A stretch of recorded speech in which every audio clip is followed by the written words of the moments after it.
안녕하세요. 저는 서울의 한 중견기업에서 근무하는 30대 후반의 남성입니다. 오늘 이렇게 사연을 보내게 된 이유는 제가 그동안 얼마나 어리석은 마음으로 착각에 빠져 살아왔는지를 고백하고 싶어서랍니다. 제 아내는 소위 말하는 짠순이 그 자체입니다. 잔돈에도 벌벌 떨고 외식은 특별한 날에만, 옷은 항상 할인할 때만 사는 사람이었죠. 그래서 저는 그런 아내에게 늘 불만이 많았습니다. 특히 가족들에게까지 인색한 모습을 보일 때면 더 속이 상했어요. 그런 제가 얼마 전 배신감에 치를 떠는 사건이 있었네요. 이 사건을 통해 인간에 대한 섣부른 판단이 얼마나 어리석은 일인가를 깨닫게 됐습니다. 그럼 여러분에게 제 사연이 좋은 교훈을 남기길 바라며 그날의 기막힌 이야기를 시작해 보겠습니다. 저는 매일 아침 6시에 일어나 출근 준비를 합니다. 아내는 그런 저에게 늘 딱 2가지 반찬이 된 도시락을 건네줬죠. 회사 구내 식당이 있지만 한 끼에 7,000원이니 아내가 그마저 아까워 매일 도시락을 싸준 겁니다. 처음엔 동료들과 어울리지 못하는 게 서운했지만 이젠 익숙해졌습니다. 월급날이면 아내는 돈을 몽땅 가져가고 정확히 20만 원만 남겨둡니다. 그게 한 달을 버텨야 하는 제 용돈이거든요. 돈이 모자란다고 볼멘 소리라도 하면 아내의 레퍼토리는 항상 똑같았습니다. 자기야, 이게 다 우리 미래를 위한 일이잖아. 아이 갖기 전에 제대로 된 내 집 마련하려면 조금만 더 참자. 아내의 말을 듣고 저도 어쩔 수 없이 고개를 끄덕였어요. 3년째 같은 대사지만 우리의 꿈을 위해서라고 생각하니 견딜만 했습니다. 하지만 제 마음이 가장 불편한 건 고향에 방문할 때였어요. 아내는 항상 마트 전단지를 꼼꼼히 체크하고 할인 상품만 골라 담습니다. 어머니 생신 때도 마찬가지였네요. 여보, 엄마 생신인데 한우 정도는 사가자. 제가 조심스럽게 제안했지만 아내는 단호했습니다. 어머님도 검소한 분이시잖아. 호주산 소고기도 충분히 좋아하실 거야. 그리고 이거 봐. 흠집난 사과 30% 할인이래. 맛은 똑같은데 겉모양만 좀 그런 거야. 마트에서 아내가 고른 것들을 보며 한숨이 나왔습니다. 떨이 과일, 유통기한 임박 상품, 묶음 할인 제품들. 물론 아내 말대로 먹는 데는 지장이 없지만 부모님께 그런 것들을 들고 가는 제 마음은 편치 않았어요. 본가에 도착하면 홀로 사시던 어머니가 늘 반갑게 맞아주셨죠. 제가 사들고 간 것을 내밀며 민망해하면 어머니가 오히려 저를 달래주시곤 했어요. 괜찮아. 우리 며느리가 얼마나 알뜰한지 내가 잘 알지. 명절이면 그 속상함이 배가 되었습니다. 옆집 며느린 백화점 봉투를 들고 최고급 건강식품을 바리바리 가져오는 게 보였거든요. 어머니는 아무렇지 않은 것처럼 떨이 상품을 받고도 좋아하셨지만 저는 죄송스러운 마음을 감출 수 없었습니다. 그러다 정말 제 인내심을 무너뜨린 사건이 일어났어요. 하나뿐인 여동생이 울면서 찾아온 일이 있었거든요. 동생은 저보다 5살 어립니다. 예쁘고 똑똑했지만 돈 관리에는 영 재주가 없었죠. 쇼핑을 좋아하고 친구들과 어울리는 걸 좋아하다 보니 늘 적자였습니다. 게다가 그 일이 있기 얼마 전 다니던 회사도 그만두고 취직 자리를 알아보는 중이었어요. 그날 여동생은 눈이 퉁퉁 부은 채로 우리 집 현관문을 두드렸습니다. 오빠, 나 좀 도와줘. 거실 소파에 앉은 동생이 한참을 울먹이다가 겨우 입을 열었죠. 오빠, 나 어쩌다 보니 카드값이 500만 원이 넘었어. 리볼빙으로 돌리다가 이자가 눈덩이처럼 불어났어. 이번 달까지 못 갚으면 신용불량자가 될 것 같아. 그럼 취업에도 문제 생길지 몰라. 제발 이번 한 번만 도와줘. 얼른 취업해서 꼭 갚을게. 당황스러웠어요. 500만 원이라니. 저한텐 너무나 큰 돈이었죠. 하지만 하나뿐인 동생이 울면서 매달리는데 모른 척할 수가 없었습니다. 그래서 안타까운 표정으로 아내를 바라보며 어떻게든 설득해 보려고 했어요. 여보, 그 수진이가... 근데 아내는 제 말이 채 끝나기도 전에 단호하게 고개를 저었습니다. 안 돼. 아직 내 말 끝나지도 않았어. 카드값 얘기잖아. 당신 표정만 봐도 알겠어. 난 절대 도와줄 생각 없으니까 그런 줄 알아. 그래도 제가 어디 기댈 곳이 또 있어. 내가 유일한 오빠인데. 아가씨가 한두 살 먹은 어린애야? 지금 도와주면 아가씨는 평생 정신 못 차려. 스스로 해결해야 철이 들지. 당신이 죽을 때까지 뒤치다꺼리 할 거 아니면 아가씨 혼자서 알아서 하게 놔둬. 그러더니 방에서 얘기하다 말고 거실로 나가 동생을 똑바로 바라보며 말했습니다. 아가씨, 미안하지만 우린 못 도와줘요. 우리 집 살 때까지 애도 미룬 거 알죠? 지금 아가씨가 생각 없이 친 사고까지 수습할 여력 없으니까 뻑하면 회사 그만두지 말고 어디 가서 알바라도 하면서 스스로 갚아요. 동생의 얼굴이 창백해졌습니다. 언니, 제가 잘못한 거 알아요. 얼마나 급하면 여기로 왔겠어요. 이번만 도와주시면. 그런 말이 몇 번째예요? 작년에도 오빠가 사정사정해서 200만 원 줬잖아요. 그것도 아직 못 갚았으면서 어떻게 500만 원 소리를 또 꺼내요? 아내의 말이 맞긴 했습니다. 여동생은 같은 문제로 지난해에도 돈을 빌렸고 그것도 갚지 못한 상태였죠. 하지만 그래도 동생인데 너무 야박하게 구는 아내가 섭섭하더군요. 여보, 그래도 수진이가 신용불량자가 된다는데.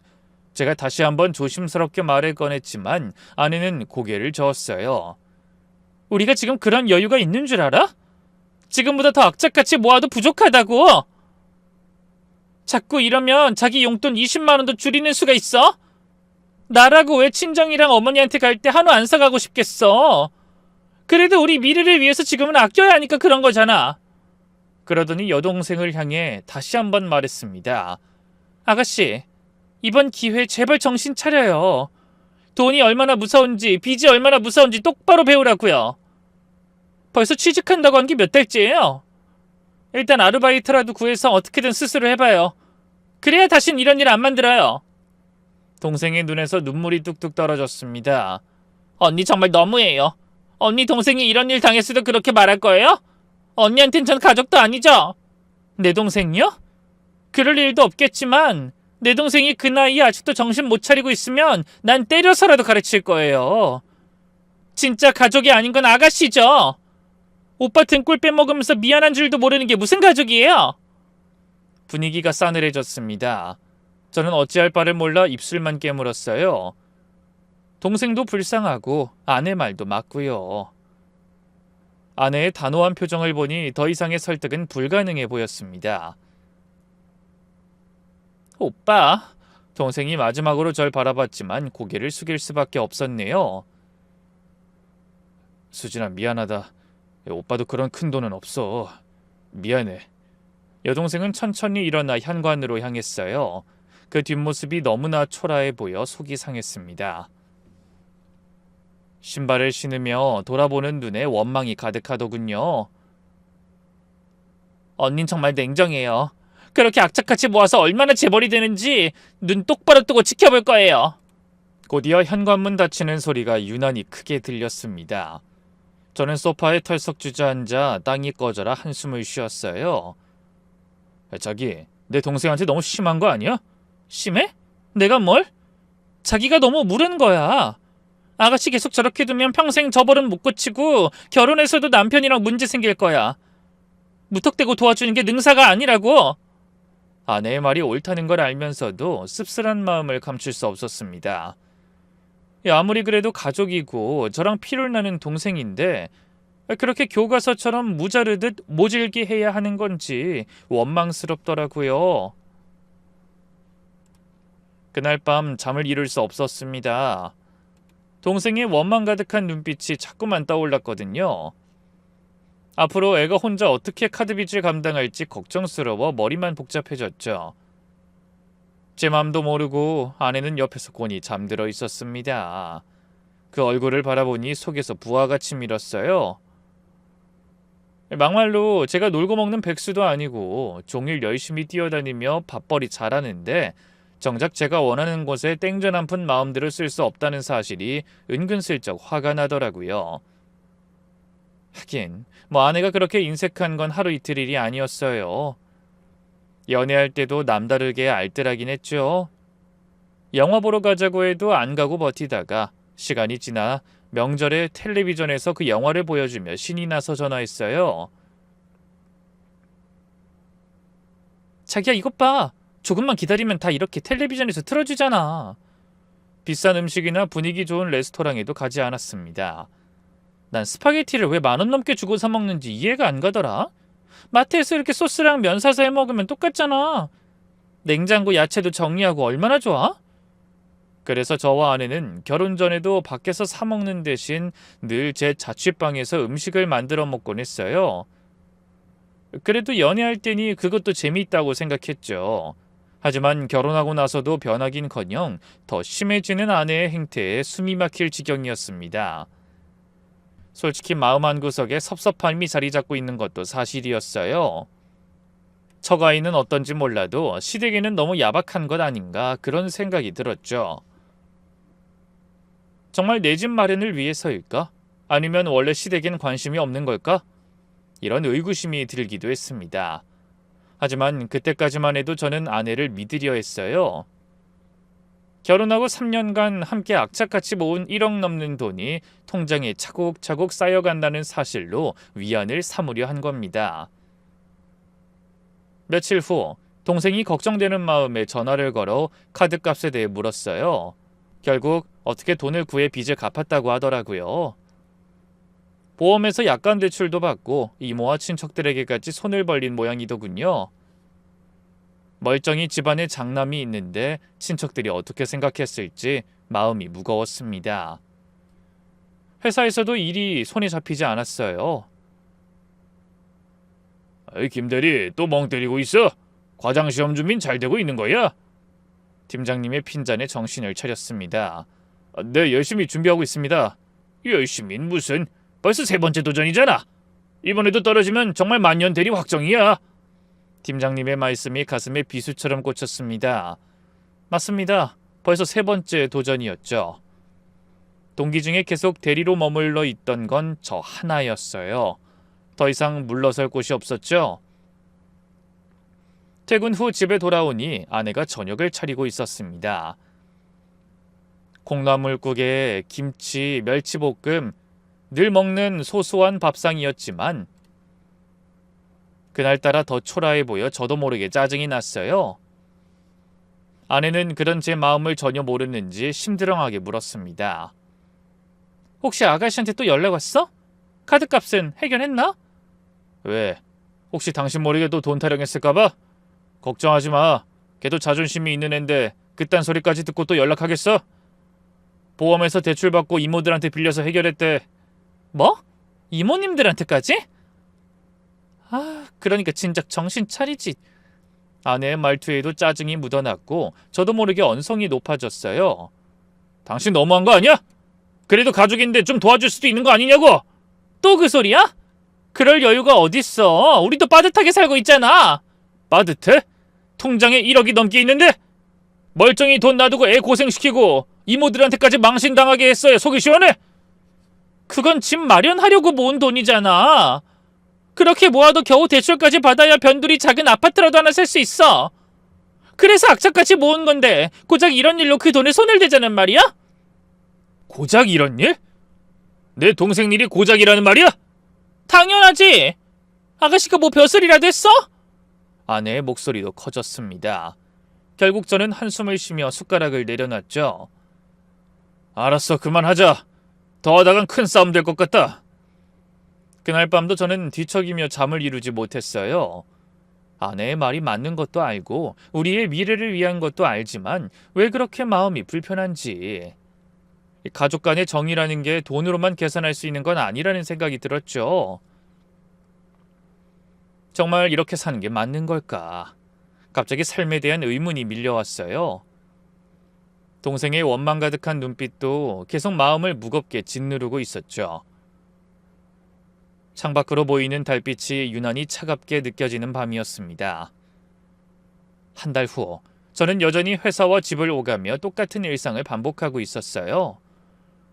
과장 승진 시험이 코앞으로 다가왔지만 공부에 집중할 수가 없었죠.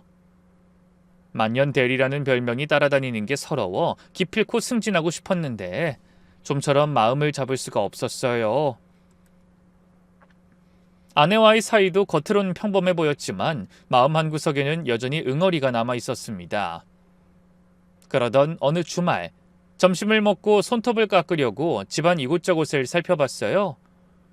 항상 같은 곳에 두던 손톱깎이가 그날따라 보이지 않더라고요. 이게 어디로 사라진 거야? 거실 서랍장을 찾아보다 방으로 들어와 아내의 화장대 서랍을 뒤졌어요. 그러다 가지런히 놓여있는 통장 뭉치를 발견했죠. 아, 통장이 여기 있었구나. 저는 반사적으로 통장을 향해 손을 뻗었습니다. 늘 아내가 알아서 관리하고 있어 대체 얼마나 어떻게 쌓여가는지 정확한 금액은 모르고 있었거든요. 그래서 궁금한 마음에 적금이 잘 들어가고 있는지 확인해 보려고 했죠. 그런데 통장 마지막 줄에 찍힌 글자를 보고 깜짝 놀랄 수밖에 없었습니다. 중도 해지라는 활자 옆으로 정확히 잔액이 0이라고 표시되어 있었던 겁니다. 이게 뭐지? 눈을 비비고 다시 확인해도 마찬가지였어요. 심장이 쿵쾅거리기 시작했습니다. 손이 떨려서 통장을 놓칠 뻔했지만 간신히 정신을 차리고 다른 통장을 확인해 봤어요. 혹시나 금리가 더 좋은 상품이 있어 해지하고 통장을 옮긴 걸 수도 있다는 생각이 들었거든요. 그러다 더 충격적인 사실을 알게 됐습니다. 얼마 전 우리 부부가 피땀 흘려 모은 전 재산이 해지되어 장모님의 계좌로 송금된 것을 확인한 겁니다. 자그마치 1억이었어요. 송금받은 사람은 틀림없이 장모님이었습니다. 도저히 인정할 수 없는 현실이라 몇 번이고 다시 확인했지만 변하는 건 없었어요. 이게 무슨 일이야? 저도 모르게 중얼거렸습니다. 머릿속이 하얘지고 앞이 캄캄해지는 기분이더군요. 이 여자가 나 몰래 우리 돈을 지금까지 이렇게 관리한 거야? 우라통이 치밀었습니다. 당장 아내에게 달려가 따지고 싶었지만 친구들을 만난다며 집을 비운 상태였어요. 그래서 심호흡하며 생각을 정리했습니다. 그때 문득 얼마 전 아내가 했던 말이 떠올랐어요. 내 동생 결혼 준비 중이래. 신혼집 마련하려고 판교에 새 아파트 보러 다닌다더라? 그래? 잘 됐네. 처남은 좀 여유가 있나 봐. 판교 집값이 보통이 아닐 텐데. 그땐 그냥 지나가는 이야기로 흘려들었습니다. 처남이 결혼하는구나. 잘 됐네. 정도로만 생각했죠. 그런데 돈이 장모님에게 들어간 걸 알고 설마 그 신혼집 우리 돈으로? 하는 의심이 들었습니다. 생각이 거기까지 미치자 온몸에 열이 올랐어요. 얼굴이 벌겋게 달아올랐고 이마엔 식은땀이 맺혔습니다. 판교에 아파트를 마련하다니 그쪽 아파트 시세가 어느 정도인지 저도 대충은 알고 있었죠. 처남이 대기업에 다니는 것도 아니고 평범한 중소기업 말단 직원인데 어떻게 그런 돈이 있을지 의문이 들었네요. 우리 돈이구나. 틀림없어. 우리 돈으로 처남 신혼집을 마련하려는 거야. 저는 주먹을 꽉 쥐었습니다. 손톱이 손바닥을 파고들 정도로 세게 쥐었지만 아픔도 느껴지지 않았어요. 제 동생이 카드값 500만 원 때문에 울고 매달릴 때 아내가 얼마나 차갑게 거절했는지 생생하게 떠올랐죠. 스스로 해결해야 철이 든다며 우리 애를 매몰차게 내쳐놓고서 자기 동생 집 사는 데는 1억을 턱하니 내주다니. 시댁엔 떨이 과일만 사가면서 처가인 억대 돈을 퍼준다고? 너무 기가 막혀 감당할 수 없는 분노가 밀려왔어요. 홀로 사시는 어머니한테도 늘 수입산 고기만 사가는 아니지만 입버릇처럼 말하던 내 집 마련, 그 말 때문에 모든 걸 참아왔는데 다 거짓말이었어. 집 살 돈이 아니라 처가 뒷바라질 돈이었던 거야. 너무 화가 나서 아내에게 전화를 걸었지만 뭐가 그렇게 재밌는지 받지 않았어요. 그래서 결국 저는 참지 못하고 집을 나섰습니다. 밖으로 나오자 신선한 바람이 얼굴에 닿았지만 제 화를 식히기엔 역부족이었죠. 큰 길에 나서 망설임 없이 택시를 잡았습니다. 평소 같으면 돈이 아까워서 버스나 지하철을 탔겠지만 그땐 그런 걸 신경 쓸 여력이 없었어요. 택시를 잡다 보니 나이 30이 훌쩍 넘도록 자동차 한 대가 없는 것도 화가 났네요. 그것도 검소함이 지나친 마누라 탓이었습니다. 연애할 때부터 자동차 사려는 저를 말리고 나섰거든요. 차 가지고 있으면 돈이 얼마나 깨지는지 알아? 기름값에 보험료에 나이가 많아서 다리 아픈 것도 아니고 젊디 젊은 나이에 그게 무슨 낭비야. 그래도 요즘 직장인 중에 차 한 대 없는 사람 없어. 자긴 남자친구가 자동차도 없다는 말하기 창피하지도 않아? 그게 무슨 말 같지도 않은 소리야? 남들이 우리 인생 대신 살아줘? 난 그런 거 필요 없어. 요즘 지하철이 얼마나 잘 돼 있어. 그거 타고도 서울 근교까지 얼마든지 여행할 수 있다고. 결혼하고도 마찬가지였어요. 혹시나 급한 일이 생길지 모르니 소형차라도 사자는 제 말에 아내는 이렇게 말했었죠. 지금은 우리 둘뿐인데 꼭 차가 필요할 일은 없을 것 같아. 정 급하면 렌터카 빌리면 되고 나중에 돈 모아서 우리 집 생기고 아이 낳으면 그때 사자. 그래서 저는 그때까지 뚜벅이 신세를 면하지 못하고 있었어요. 어디로 모실까요? 생각에 잠겨있던 저를 향해 택시기사가 물었습니다. 그제야 정신을 차린 저는 급하게 대답했죠. 죄송합니다. 후암동으로 가주세요. 그러고는 처가의 위치를 설명했어요. 택시가 출발하자 주머니에서 통장을 꺼내 다시 한번 거래 내역을 확인했습니다. 역시나 1억이 장모님의 계좌로 들어간 사실은 변함없었어요. 지난 3년간 매일 도시락을 싸들고 출근하던 제 모습이 떠올라 한숨이 났죠. 점심값 아끼려고 구내 식당도 가지 않고 커피 한 잔 사 마시는 것도 아까워서 회사 휴게실에 믹스커피로 버텼습니다. 구두가 닳아서 밑창이 떨어져도 아내가 순간 접착제로 붙여주며 반년은 더 신을 수 있다고 호언장담했었죠. 겨울 코트도 결혼하기 전 입던 것을 5년째 입고 있었어요. 가끔은 그런 생활이 우울하고 스스로 자괴감이 들 때도 많았습니다. 그래도 그 모든 게 다 우리의 미래를 위한 일이라고 생각해서 참았어요. 아내도 나름대로 절약하고 있다고 믿었거든요. 맞벌이라 피곤할 텐데 외식도 안 하고 꼭 집에서 밥을 했고 옷도 안 사고 화장품도 아껴 쓰는 아내를 보며 우리의 앞날을 위해 불평하지 말자고 생각했습니다. 그런데 그런 저의 노력이 모두 헛짓거리였다는 생각이 들었어요. 어렵게 아낀 돈을 처남 결혼자금으로 주기 위해 그 고생을 했다는 생각이 들자 참을 수 없는 배신감과 울분이 터져나왔죠. 화가 너무 치밀어 올라 택시가 달리는 동안에도 몇 번이나 주먹을 불끈 쥐었어요. 그렇게 미친 듯이 화가 나는 건 단순히 돈을 처가해줘서가 아니었습니다. 제 생활을 포기해가며 함께 모은 돈을 아내가 저에게 상의 한마디 없이 마음대로 써버렸다는 게 용서되지 않은 겁니다. 이혼이다. 이건 정말 이혼감이야. 극단적인 생각까지 들었습니다.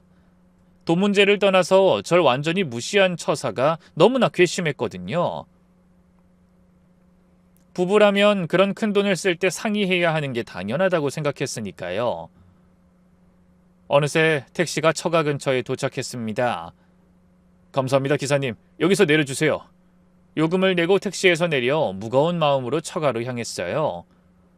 걸으면서 무슨 말부터 해야 할지 생각해 보려 했지만 머리가 복잡해 이성적인 판단이 되지 않았습니다. 그렇게 분노에 몸을 떨며 걷다 보니 익숙한 풍경이 눈에 들어왔어요. 조용한 골목 안 처가의 대문이 보이더군요. 그 집에 처음 발을 들였을 때가 떠올랐죠. 장모님이 반갑게 맞아주시며 제 손을 덥석 잡으셨습니다. 우리 딸 잘 부탁하네. 환하게 웃는 장모님을 보며 환영받는 것 같아 행복했어요. 하지만 돌아보니 저를 그저 돈줄로 생각하고 있었던 것 같아 마음이 착잡했습니다. 대문 앞에 도착해 초인종을 누를까 하다가 슬쩍 밀어보니 문이 스르륵 열리더라고요. 그래서 있는 힘껏 대문을 열어젖히며 안으로 들어갔어요. 그때 마당을 건너 거실 창문으로 장모님의 모습이 보이더군요. 뭐가 그렇게 좋으신지 만면에 웃음을 가득 머금고 누군가를 향해 웃고 계셨죠. 그 모습을 보니 갑자기 욱하더라고요. 저는 처가와 아내 때문에 지옥 같은 마음을 안고 찾아왔는데 정작 장모님은 너무나 즐거운 표정이라 화가 났어요. 그래서 신발도 제대로 벗지 않고 거실로 뛰어들어가며 소리쳤습니다. 장모님, 어떻게 그러실 수 있어요? 제 목소리가 집안에 쩌렁쩌렁 울려 퍼졌죠. 처가에 오면 늘 깍듯하게 인사했는데 그날은 완전히 이성을 잃어 소리를 질러버린 겁니다. 거실 소파에 앉아 계시던 장모님이 깜짝 놀라 벌떡 일어나셨습니다. 들고 있던 리모컨을 떨어뜨리실 만큼 놀라신 것 같더군요. 아니, 자네가 연락도 없이 여긴 무슨 일로 왔나? 우리 돈 1억 왜 가져가셨어요? 아무리 딸이 경제권을 잡고 있다고 해도 저한테 한마디라도 상의를 하셨어야 하는 거 아니에요? 저는 목청껏 소리쳤고 예의고 뭐고 생각지도 못하는 상태였습니다. 지난 3년간 궁상 떨며 쌓여온 서러움과 분노가 한꺼번에 폭발한 겁니다. 그 돈 처남 결혼 비용으로 보태신 거 맞죠? 판교에 아파트 샀다면서요? 우리가 3년 동안 죽어라 모은 돈을 어떻게 한마디 상의도 없이 그렇게 쓰실 수가 있어요? 아니, 자네 왜 이렇게 흥분했나? 잠깐 진정 좀 하고. 제가 지금 진정하게 됐어요? 마누라고 장모님이고 절 우습게 생각하는데. 목소리가 점점 커졌습니다. 이마에는 땀이 맺혔고 얼굴은 벌겋게 달아올랐죠.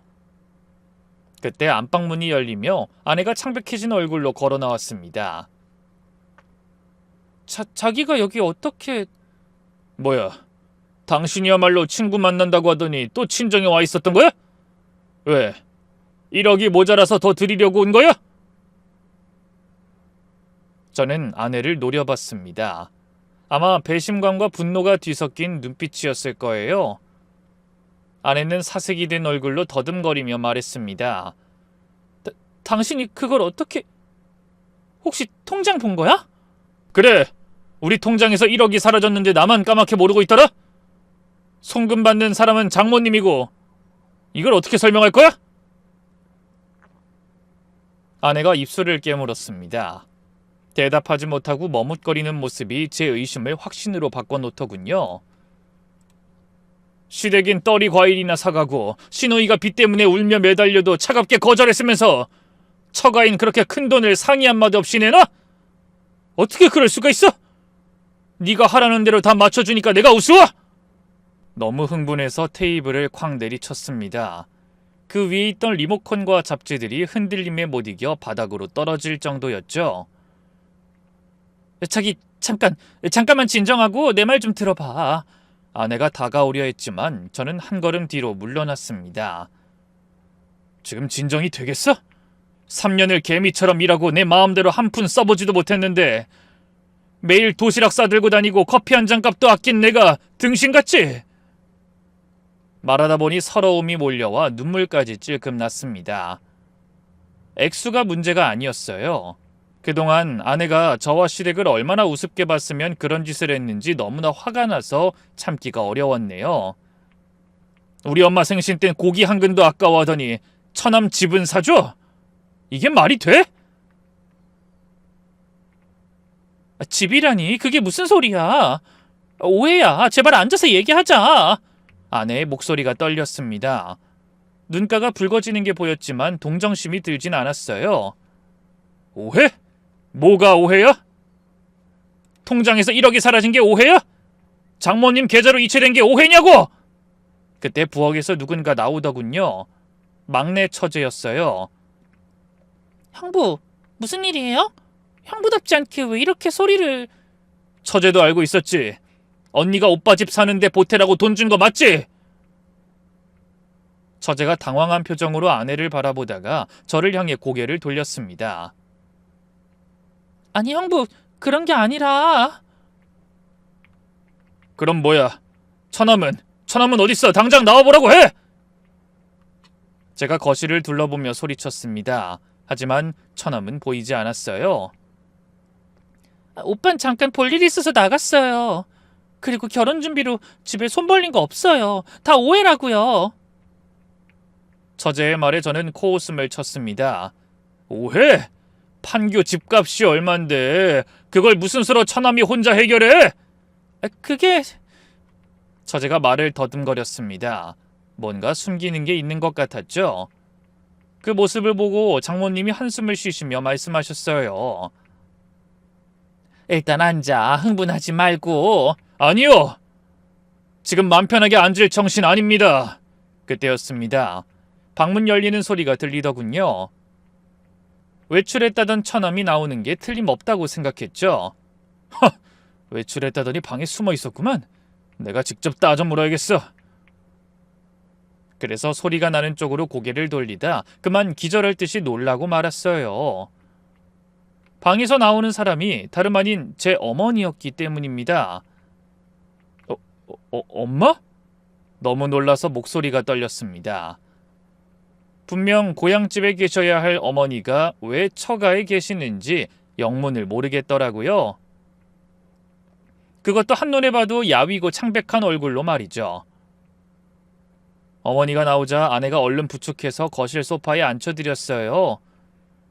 평소에 그 건강하고 활기차던 모습은 온데간데 없고 몇 달 사이에 10년은 늙으신 것 같았습니다. 예, 소리 지르지 마라. 어머니의 목소리는 너무나 약하고 숨을 쉬는 것조차 힘겨워 보이셨어요. 엄마가 왜 우리 처가에... 언제부터... 저는 말을 잇지 못했습니다. 머릿속이 하얘졌어요. 조금 전까지의 분노가 순식간에 사라지고 혼란만 남았습니다. 장모님은 걱정스러운 눈길로 저희 어머니를 바라보며 무릎 담요를 찾아 덮어주셨어요. 그 손길이 너무나 정성스러워 더욱 혼란스러웠습니다. 아이고, 좀 주무셔야 하는데 큰 소리 나서 놀라셨죠? 그때 아내가 제 팔을 잡아당기며 말했어요. 자기야, 앉아. 어머니 놀라시면 안 되니까 제발 소리 좀 그만 지르고 앉으라고. 이번엔 저항하지 못하고 비틀거리며 의자에 앉았습니다. 하지만 눈은 계속 어머니를 향해 있었죠. 믿을 수 없는 광경에 말문이 막혔습니다. 어머니는 소파에 앉은 채로 한숨을 길게 내쉬셨습니다. 그러고는 테이블 위에 놓인 물컵을 향해 손을 뻗으셨는데 그 손이 미세하게 떨리는 게 보이더군요. 장모님이 재빨리 물컵을 들어 어머니께 건네셨습니다. 사돈, 천천히 드세요. 급하게 드시면 안 돼요. 도대체 그게 무슨 상황인지 어안이 벙벙하고 답답했어요. 아내도 한숨을 쉬더니 제 곁으로 다가와 앉더군요. 그런데 그때 아내의 움직임을 바라보다 테이블 위에 수북하게 놓인 약봉지들이 눈에 들어왔어요. 그래서 무심코 그 봉지를 집어들다 옆에 놓인 종이 한 장에도 눈길이 갔습니다. 종이에는 분명 암센터 외래 예약증이라는 말과 함께 저희 어머니의 이름이 적혀 있었어요. 암센터? 심장이 쿵 하고 내려앉았습니다. 왜 어머니가 그런 곳에 예약을 한 건지 선뜻 이해가 되지 않았어요. 암센터라니? 우리 엄마가 왜 저런 곳을 예약하셨어? 제가 입을 열자 갑자기 거실이 찬물을 끼얹은 듯 고요해졌습니다. 저는 답답한 마음에 약봉지를 뒤적거리며 무슨 상황인지 알아보려고 했어요. 그 순간 약봉지 아래 깔려있던 서류 한 장이 모습을 드러냈습니다. 중입자 치료 안내문. 중입자 치료, 들어본 적이 있는 말이었습니다. 언젠가 건강 프로에서 본 적이 있었어요. 획기적인 최첨단 암치료법이라고 했던 기억이 나더군요. 하지만 보험 적용이 되지 않아 치료비가 엄청나게 비싸 꿈의 치료법이라고 불린다던 설명이 떠올랐죠. 저는 떨리는 손으로 그 안내문을 집어 내용을 읽어 내려갔습니다. 치료 원리, 치료 기간, 부작용, 그리고 마지막에 적힌 치료 비용에서 눈길이 멈췄어요. 예상 치료비 약 1억 2천만 원. 손에 힘이 빠져 서류가 미끄러져 떨어졌습니다. 테이블 위에는 약봉지 외에도 병원 검사 결과지와 입원 안내문, 치료 일정표, 거기다 어머니의 이름이 적힌 의사의 진단서가 놓여 있었어요. 손을 부들부들 떨며 진단서를 확인하다 고개를 들어 아내와 어머니 그리고 장모님을 둘러봤습니다. 엄마가 폐암이라고? 어머니는 고개를 숙이고 계셨고 아내와 장모님은 눈물을 흘리고 계셨어요. 언제부터 아프신 거예요? 3달 전에 진단받았어. 어머니의 목소리는 너무 작고 기침이 심해 간신히 알아들을 수 있었죠. 3달이요? 아니, 3달이나 됐는데 왜 저한텐 말씀 안 하셨어요? 저는 목소리가 떨리고 눈앞이 흐려지며 눈물이 차올랐어요. 힘들어하는 어머니 대신 아내가 답했습니다. 자기 승진 시험 준비한다고 어머니가 절대 말하지 말라고 하셨어. 뭐? 아니, 지금 승진이 문제야? 엄마가 이렇게 아픈데 그깟 승진이 뭐라고? 저는 갑자기 울컥해 언성을 높이며 말했어요. 하지만 조금 전의 감정과는 전혀 다른 감정이었죠. 죄책감, 미안함, 그리고 두려움이 뒤섞인 절규였습니다. 눈을 들어 다시 중입자 치료 안내문을 보고 제가 본 통장을 떠올렸어요. 자기 그럼 혹시 적금 해지해서 송금한 그 돈이... 제가 아내를 바라보며 묻자 눈물을 흘리던 아내가 대답했습니다. 미안해 자기야. 상의했어야 하는 건데 어머니가 너무 말리셔서... 자기가 알게 돼서 승진시험 못 볼까봐 너무 걱정을 하셨어. 당사자 마음이 편해야 치료도 잘 되는 건데 어머니가 마음 불편하시면 안 되잖아. 아내의 목소리가 울먹임으로 끊겼습니다. 저는 그 자리에 망부석처럼 앉아 있었어요. 머릿속이 텅 비어버린 것 같았습니다. 제가 얼마나 큰 착각을 하고 있었는지, 얼마나 어리석었는지 깨달았지만 이미 저지른 실수를 돌이킬 순 없었죠. 거실엔 무거운 침묵이 내려앉았습니다. 어머니의 기쁜 숨소리와 아내의 흐느낌만이 조용히 실내를 채웠어요. 그렇게 얼마간의 시간이 흐른 뒤 아내가 힘겹게 입을 열었습니다. 처음엔 나도 몰랐어. 어머니가 철저히 숨기셨거든. 혼자 몰래 서울을 오가며 병원에 다니셨나 봐. 그러다 2달 전에 우연히 알게 됐어. 우연히? 막내가 대학병원에 친구 병문안 갔다가 어머니가 암센터에 계신 걸 보게 된 거야. 그래서 놀라서 나한테 전화를 했더라고. 저는 고개를 들어 막내 처제를 바라봤습니다. 처제가 눈시울을 붉힌 채 보고 말했어요. 죄송해요, 형부. 형부한테도 전화하려 했는데 사돈 어르신이 절대 안 된다고 말리셔서. 근데 아무리 생각해도 누군가는 알아야 할 것 같더라고요. 그래서 언니한테만 연락했어요. 처제의 말이 끝나자 이번엔 아내의 떨리는 목소리가 들렸습니다. 처음엔 믿을 수 없었어. 어머닌 담배도 안 피우시고 늘 건강하셨잖아. 근데 왜 하필 우리 어머니한테 이런 일이 생겼나 싶더라고. 그때 장모님이 말씀하셨어요. 여자들은 요리를 많이 하니까 그 연기도 무시 못한다고 하더라. 그리고 요즘은 미세먼지나 여러 환경적 요인으로 비흡연자도 폐암에 많이 걸리나 봐. 내가 사돈이랑 병원에 같이 다니면서 의사한테 들었다. 저는 장모님을 바라봤어요. 병원에 다니시다뇨? 장모님이요? 그러자 아내가 말했습니다. 난 회사 다녀야 하니까 어머니를 매일 돌봐드리기가 힘들었어. 그래서 우리 엄마가 어머니랑 같이 병원 다니셨어. 그 말을 가만히 듣고 계시던 어머니가 조용히 말씀하셨죠. 사돈이 나 때문에 고생 많이 하고 계시지. 제가 장남인데 왜 말씀을 안 하셨어요? 어떻게 이렇게 까맣게 모르도록... 어머니는 겨우 고개를 들어 저를 보셨습니다. 눈가에 눈물이 고여 있었죠. 이번엔 너도 준비 잘해서 꼭 승진해야지. 엄마 때문에 그 기회를 또 날리면 어떡하니? 새아기 보기도 그렇고 너도 얼른 승진해서 과장 달아야지. 벌써 몇 년째 대리잖아. 그게 뭐가 중요해요? 엄마 목숨보다 승진이 더 중요해요? 저는 괜히 민망하고 스스로가 한심하게 느껴져 목소리를 높였습니다. 그러자 아내가 저를 말리듯 손을 잡았어요. 그러지 마. 누구보다 힘든 건 어머님이셔. 혼자 시골에서 얼마나 놀라셨겠어. 우리 걱정할까봐 말씀도 못하시고 비용 걱정 때문에 제대로 치료받을 생각도 안 하고 계셨어. 아내가 잠시 말을 멈추고 눈물을 닦았습니다.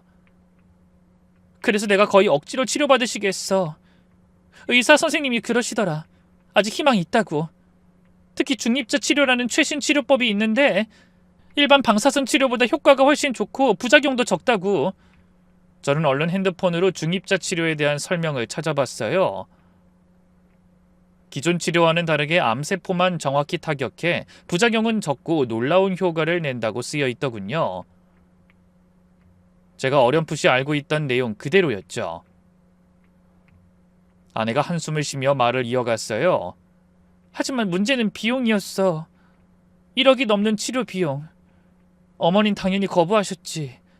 그렇게 큰 돈을 쓰면서까지 자식한테 부담을 줄 수 없다고 하시더라. 그때 가만히 듣고 계시던 어머니가 힘겹게 말씀하셨습니다.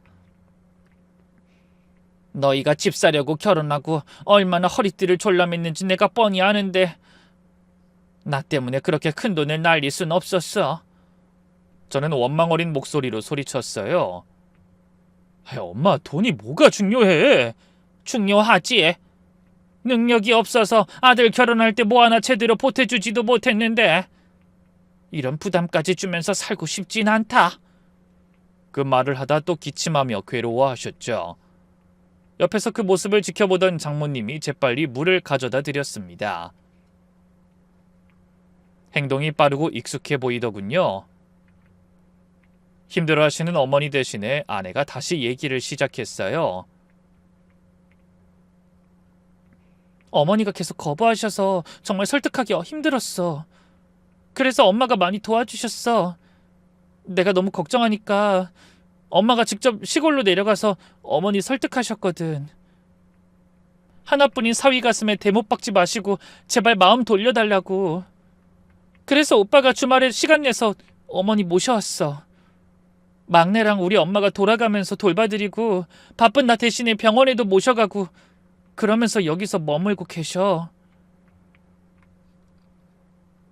저는 놀란 눈으로 장모님을 바라봤습니다. 장모님이 시골까지 가셨다고? 그리고 우리 엄마가 여기서 병원에 다니세요? 그래. 사돈이 얼마나 고집이 세신지 설득하느라고 정말 진땀 뺐어. 처제도 한마디 했습니다. 저도 언니 때문에 빨리 사돈 어르신이 마음 돌리시길 바랬어요. 회사에서도 정신없고 형부는 승진시험 준비한다고 예민하고 거기다 시어머니 설득까지. 한동안 제대로 잠도 못 잤거든요. 저는 아내를 바라봤습니다. 그러고 보니 아내가 많이 야윈 것 같더라고요.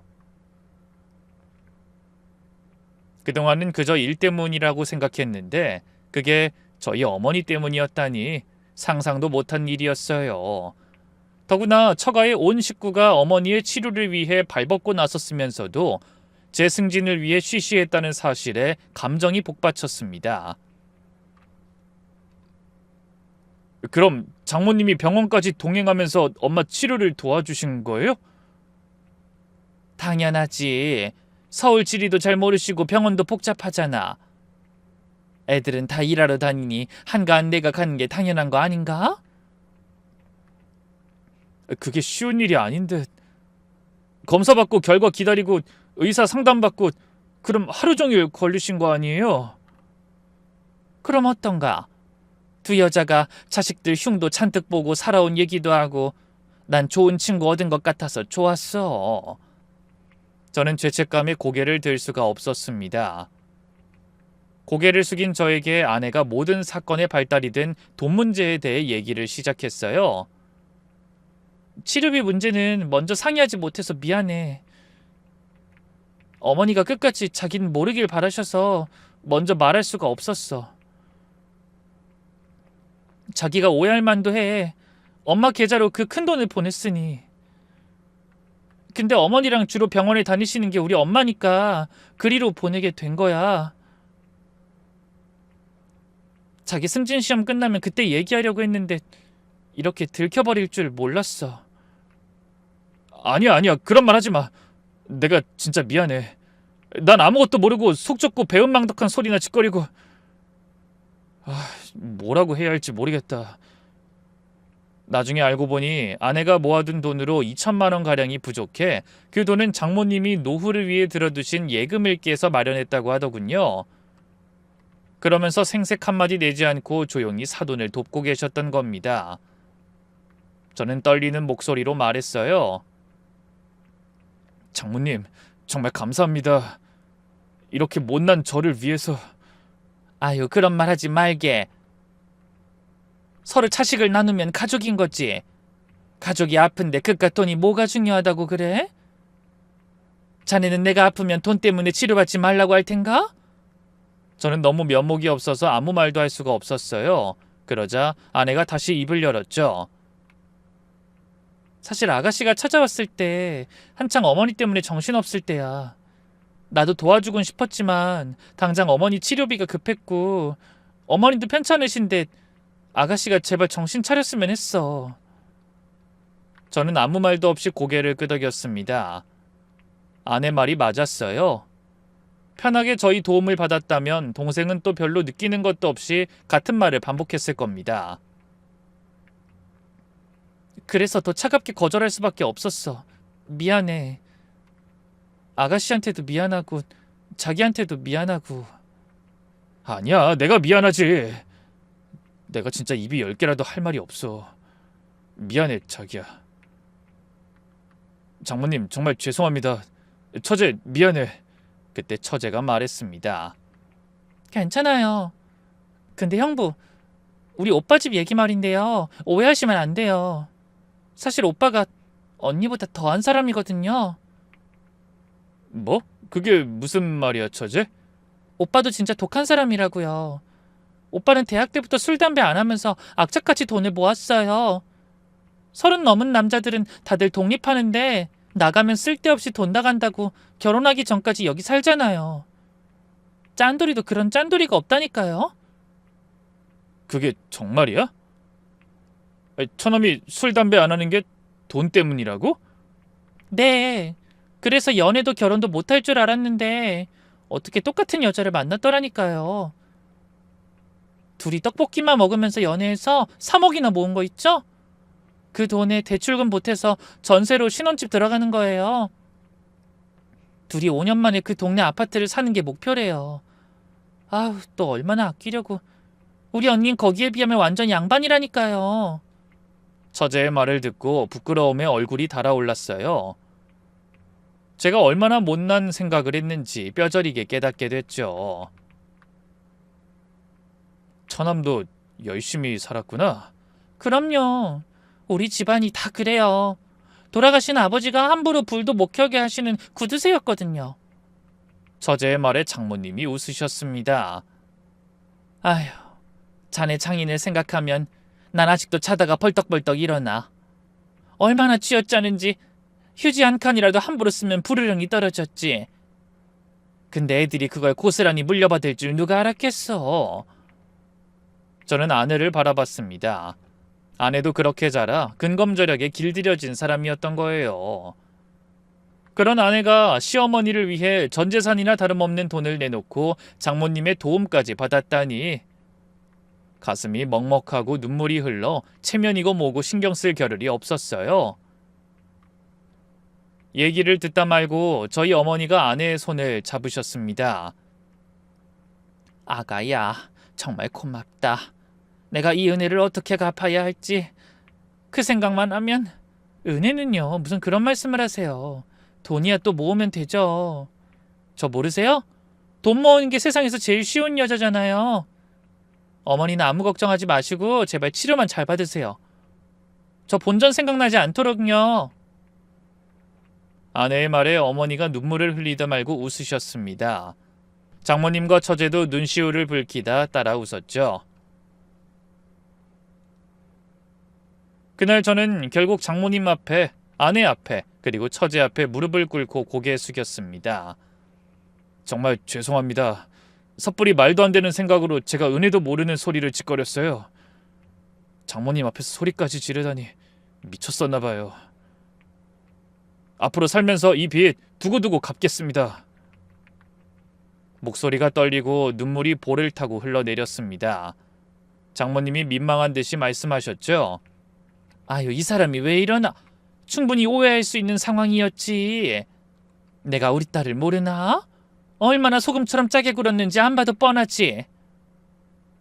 그렇게 모은 돈을 장모한테 전부 보냈다는데 어떻게 제정신이 아닐 수가 있었겠어. 사과는 충분히 했으니 이제 그만하고 어서 일어나게. 자기야, 제발 일어나. 아내도 제 팔을 잡아당기며 말렸어요. 여보, 미안해. 정말 미안해. 이런 나를 위해서 당신이 얼마나 큰 결심을 했는지 너무 잘 알아. 괜찮다니까 그러네. 당신은 아무 걱정하지 말고 정말 가족들한테 미안하거든 시험이나 잘 봐. 부담 주지 않으려 했는데 이왕 이렇게 된 거 그 소원이라도 좀 들어줘. 나도 대리 부인 말고 과장 사모님 좀 되고 싶다고. 그런 아내의 말을 듣고 저희 어머니도 희미하게 웃으며 말씀하셨어요. 그래, 우리가 무슨 복으로 이렇게 좋은 가족을 맡게 됐는지 모르겠다. 평생 고맙게 생각하고 최선을 다해서 살자. 네, 엄마. 저 진짜 열심히 할게요. 그날 저녁 일을 마치고 들어온 처남까지 우리는 모두 함께 저녁을 먹었습니다. 장모님이 정성스럽게 차려주신 밥상이었죠. 어머니를 위해 환자식까지 직접 준비하셨더라고요. 사돈, 이거 드셔보세요. 영양죽인데 병원에선 이런 거 드시면 좋다고 해서요. 정말 고마워요, 사돈. 아휴, 계속 폐만 끼치네요. 폐는 무슨... 가족한테 그런 말씀 하시는 거 아니라니까요. 가족, 그 단어가 새롭게 다가왔습니다. 전 그때까지 처가와 제 본가를 구분하고 네 편 내 편을 나누며 살았는데 알고 보니 처가 식구들은 이미 저희를 가족으로 인정하며 아끼고 있었던 겁니다. 그로부터 얼마 뒤 어머니는 중입자 치료를 무사히 마치고 건강을 회복하셨어요. 상태가 얼마나 양호한지 처남의 결혼식에까지 참석하실 수 있게 되셨죠. 이 모든 소식을 듣게 된 제 여동생은 집으로 달려와 아내 앞에 무릎 꿇고 눈물을 펑펑 쏟았습니다. 언니, 감사해요. 전 그런 것도 모르고 언니가 정도 없는 사람이라고 얼마나 원망했는지 몰라요. 저 엄마랑 언니를 위해서라도 이번엔 정말 열심히 일할게요. 동생은 작은 건축사무소에서 경리로 취직했다고 하더니 정말 전과는 달라진 모습으로 성실하게 일하고 계획적으로 돈을 관리하기 위해 아내에게 조언도 구했습니다. 그리고 드디어 저도 만년 대리꼬리표를 떼고 과장이 되었어요. 어머니는 눈물까지 글썽이며 기뻐하셨죠. 그렇게 모진 비바람이 지나가고 평화를 찾은 어느 저녁, 아내가 말했습니다. 자기, 우리 이제 다시 시작하자. 어? 뭘 다시 시작해? 적금 다시 모아야지. 이번엔 더 열심히, 더 빨리. 저는 그런 아내를 보며 빙긋이 웃었어요. 그래, 좀 오싹한 기분이 들긴 하지만 이번엔 투덜거리지 않고 열심히 할게. 그 대신 마지막으로 이거 하나만 받아줘. 뭐? 당신한테 꼭 사주고 싶었던 거야. 상의 없이 돈 써서 진짜 미안한데 내 마음이니까 받아줘. 그러면서 얼른 방에 들어가 퇴근하면서 사온 선물을 내밀었어요. 아내는 고개를 갸웃거리며 상자를 열어보다 깜짝 놀랐습니다. 제가 큰맘 먹고 산 목걸이가 들어있었거든요. 아내의 길고 하얀 목이 허전한 게 늘 마음에 걸렸던 제가 오랜 시간 고민하다 준비한 선물이었어요. 결혼할 때도 다른 예물은 필요 없다던 아내 때문에 금반지 하나 덜렁 나눠 낀 게 다였거든요. 저는 두근거리는 마음으로 아내의 표정을 살폈습니다. 그런데 불호령이 떨어질지 모른다는 생각한 것과는 다르게 아내는 눈물까지 글썽이며 말했어요. 고마워, 자기야. 너무 예쁘다. 자기가 걸어줄래? 저는 얼른 일어나서 아내의 뒤로 돌아가 목걸이를 걸어줬어요. 빛나는 목걸이가 아내의 고운 얼굴을 더 돋보이게 하더군요. 둘 다 가슴이 먹먹해 아무 말도 못하고 서로의 얼굴을 바라봤습니다. 그런데 그때 아내가 눈물이 쏙 들어갈 말을 꺼냈어요. 목걸이는 너무 고마운데 내일부터 도시락 반찬은 김치뿐이야. 어머니가 총각김치랑 파김치 많이 보내주셨거든. 이 목걸이 값만큼 아끼려면 2달은 김치만 먹어야 할 듯. 뭐? 아내의 말에 어이가 없어 웃어버렸습니다. 그리고 오늘도 저는 김치뿐인 도시락을 들고 출근했네요. 하지만 감사한 마음으로 기쁘게 점심시간을 기다립니다. 현명하고 고마운 아내 덕에 어머니가 직접 만들어주신 김치를 먹을 수 있다는 게 얼마나 감사한 일인지 너무나 잘 알고 있으니까요. 비록 아직도 아내와 저의 꿈은 이루어지지 못했지만 전 이미 충분히 부자입니다. 가족이라는 세상에서 가장 큰 재산을 가지고 있으니까요.